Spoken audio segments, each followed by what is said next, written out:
Alors, je viens d'écouter une émission sur France Culture avec philosophie, avec Gérald Neilman, concernant la dialectique, la disputatio, en rapport d'ailleurs avec l'examen de philosophie du bac qui s'approche. Et ce que je constate, c'est l'absence parmi tous les arguments qui ont été présentés, tous les tests qui ont été présentés à cette émission, l'absence de la cyclicité, c'est-à-dire l'absence de la prise en compte qu'à un moment donné, on peut avoir telle position, telle approche, tel trope, et à d'autres moments, on peut avoir une autre position. Et ça, apparemment, ça c'est sorti, alors je ne sais pas, il faudrait étudier l'histoire de la philosophie de plus près, à quel moment est-ce que cette notion de cyclicité de la pensée est mise en évidence dans le débat philosophique.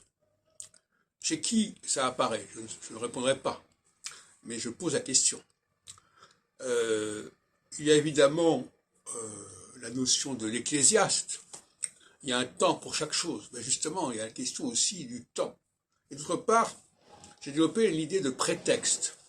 C'est-à-dire qu'à un moment donné, nous voulons aller dans un certain sens, nous changerons d'avis d'une certaine manière, et nous trouvons un prétexte rationnel, au sens objectif, c'est-à-dire voilà, il y a des raisons qui font que, etc., et non pas une raison qui serait liée à notre évolution intérieure. Donc un prétexte subjectif.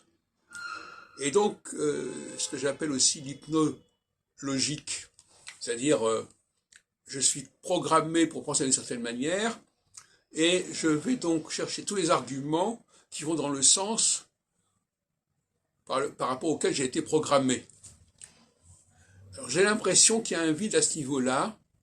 J'aimerais bien en parler avec Géraldine Neilman, mais enfin bon, peu importe. Il y a un vide on verra si demain ce problème est abordé, ou s'il a déjà été abordé, je n'ai pas suivi tout. Mais je suggère aux étudiants, aux élèves qui vont passer le bac avec cette question de philosophie, d'envisager cette prise en compte de l'hypothèse de la cyclicité.